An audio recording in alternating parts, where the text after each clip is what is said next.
Olá a todos, como estão? Tudo bem? Então, voltamos para o dólar. O dólar tem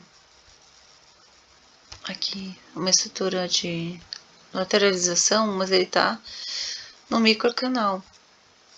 E ele está testando o fundo desse canal agora, tá? No diário. Então, o que a gente tem que prestar atenção aqui? Um fechamento dessa estrutura que ele formou aqui no diário, nessa região de 100%, ó, no 5.427. Isso é um ponto de venda. Então, se o mercado ele abre aqui rompendo essa estrutura, ó, já fiquem de olho nisso, tá? Já abre bem vendedor. Aí pode buscar essa região dos 5.393, ou do 99 ou do 5.077, tá? Essa seria a projeção para o dólar hoje, nesse movimento que ele tá fazendo, ó. Mas ele tá dentro daquele range lateral. Vocês lembram do range que eu falei pra vocês? Ó. Ele ainda tá dentro desse rangezinho, ó, tá? Testar fundos, buscar liquidez é uma possibilidade. Então, vamos ficar de olho aqui na abertura, na estrutura que ele forma, no pivô vendedor ou comprador, e aí a gente entra na venda do dólar. E o índice está fechando aqui uma estrutura gigantesca aqui. Nossa. A questão do índice é que ele tá numa região de lateralização, acumulação, ó. Tá vendo? Nessa região aqui, ó. Tá andando de lado, ó. E a referência para nós foi esse cara aqui, ó. Tá? Enquanto o mercado não ganhar esse topo, não perder esses fundos, ó, ele vai ficar andando aqui dentro do preço. Só que, olhando mais perto de pertinho, ó, aí vocês podem até construir essa cunha aqui, ó. Criem um triângulo aí de lado do dia 1º para hoje, ó. Tá? O preço, ele tá fazendo o quê? Ele fez essa referência no dia 30, tá? Aí veio a quinta, o preço trabalhou na correção e dentro do preço. Aí veio o payroll, né? Ou seja, ele habilitou a frequência, só que um pouco menor. Fez uma estrutura de venda no topo, corrigiu tudo que subiu. E aí veio o dia de hoje, ó. Preço também trabalhando dentro do preço. Olha a dificuldade de trabalhar essa região, né? Não é uma tendência, né? De comprar ou de vender, não, é só scalper, né? Importante identificar as regiões e entender o que o preço está fazendo. Sempre que tem uma referência macro e o preço está caindo, ele vai fazer um teste de mínimas. Então, ele pode ali projetar até 80% esse valor aqui para as mínimas, né, para baixo. Nesse caso aqui, ele praticamente corrige 100%. Então, eu gosto até de colocar um retângulo aqui embaixo, uma linha verde, mostrando que tem um comprador posicionado aqui. Depois que ele faz esse teste e falha, ele volta a subir, ó. Ele cria um micro canal aqui, ó, uma LTAzinha, ó. Ele começa a subir. Olha que, aí ele repete esse mesmo movimento no outro dia, ó. Olha que interessante. Ele vem pro teste, aí 80% da máxima, que é essa aqui. Então, eu vou pegar aqui, ó, da mínima para máxima e vou observar, ó, ele busca os 80, ele até rompe, ó, só que ele troca a estrutura no topo, deixa pavio e troca a estrutura no topo. Aí ele vai fazer o quê? Fez o teste de máxima, não rompeu 100%, não criou pullback.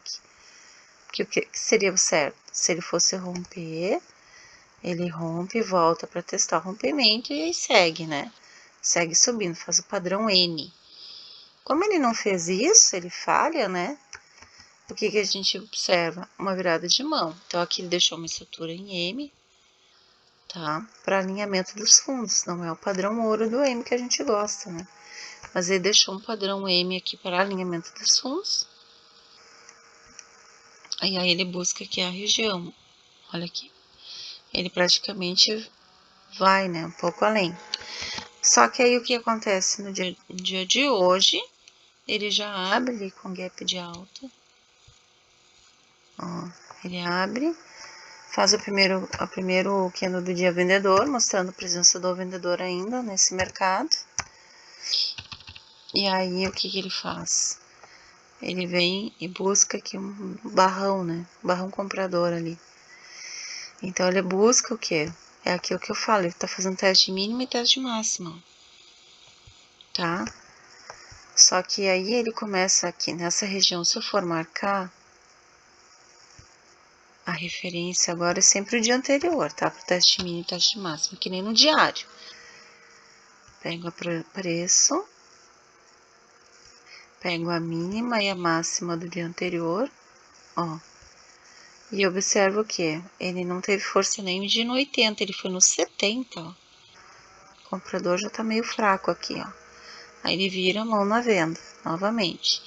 No teste de mínima, e ele ficou trabalhando em cima da região de 20%, ó, entre o candle da abertura e essa região aqui, tá?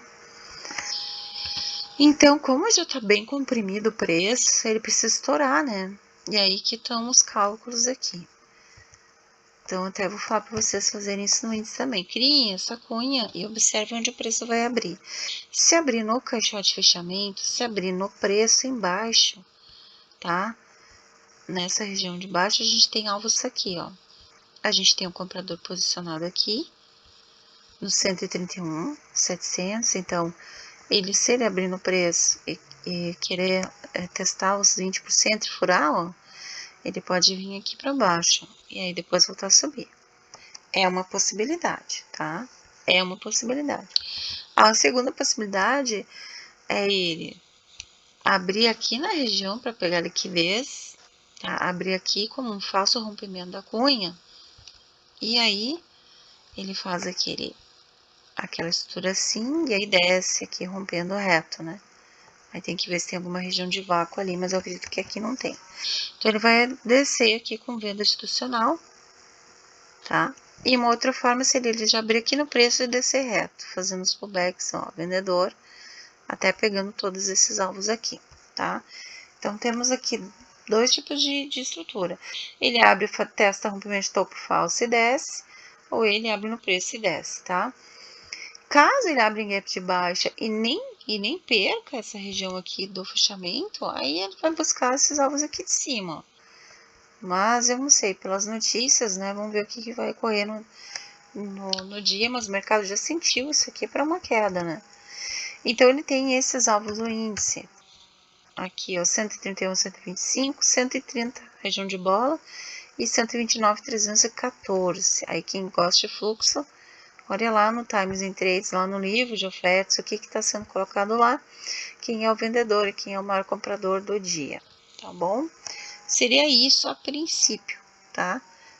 Então, há uma possibilidade do índice talvez manipular topo para descer, como há uma possibilidade do dólar também fazer a mesma coisa, né? Porque o dólar no diário, ele tende a buscar esse alinhamento de fundos, ó. Então, vamos ver aqui, ó. Se isso aqui é um martelo de rejeição, e isso aqui já for um fundo, o dólar pode subir aqui. Ele pode seguir subindo, porque o índice está caindo e nega o fechamento dessa estrutura aqui. É uma possibilidade para o dólar. Caso contrário, ele vai fechar, pelo menos alinhar com essa região aqui, fazendo uma estrutura aqui, tá? Que tá fazendo essa estrutura. E no caso do 1 minuto, como eu falei, o dólar pode dar uma sequência também, manipular para venda e depois virar a mão na compra. Também é uma possibilidade, tá? Então, vamos observar. Porque normalmente o dólar ele manipula um pouco. Então, ele fecha, termina de fechar a linha esse fundo e depois busca lá a região ou vai buscar alvo aqui, tá? Mas calculem sempre os pivôs, porque calculando os pivôs vocês vão ter uma ideia melhor dos alvos, tá bom? Então, era isso. Bons trades e até mais. E lembrando que por manipulação os dois podem descer juntos também. Tem essa quarta hipótese aqui. E aí não há correlação, então vocês têm que operar um por vez para não cair no erro, né? De achar que tem uma correlação quando não tem. Tá bom? Acho que era isso. Qualquer dúvida, coloque aí no grupo, por favor. E estamos aí. Bons trades!